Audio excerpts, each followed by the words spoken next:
नमस्कार. हा आहे NDA आणि CDS परीक्षांचा एक झटपट आढावा.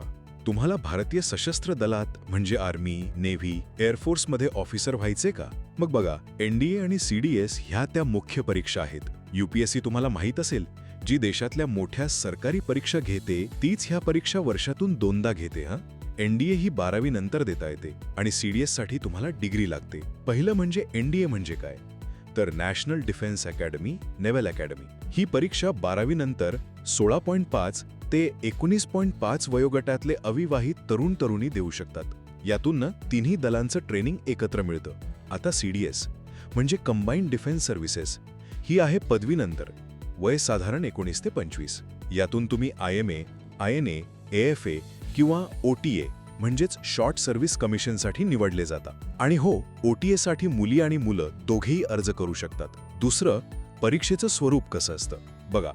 NDA मध्ये लेखी परीक्षा असते, गणित आणि GAT म्हणजे जनरल ॲबिलिटी टेस्ट, आणि मग SSB मुलाखत. दोन्हींना सारखेच गुण असतात.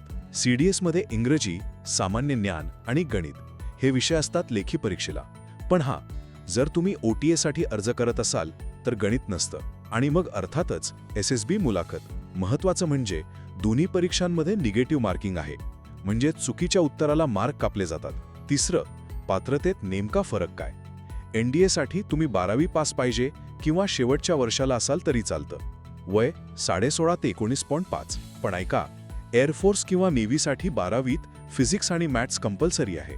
CDS साठी कोणतीही डिग्री चालेल, पण वय साधारण 19 ते 25 हवं. इथे पण नेव्ही किंवा एअरफोर्ससाठी विशिष्ट डिग्री किंवा विषय लागतात बरं का. आणि सगळ्यात महत्त्वाचं, दोन्हीसाठी तुम्ही शारीरिक आणि वैद्यकीय दृष्ट्या फिट असायलाच हवं.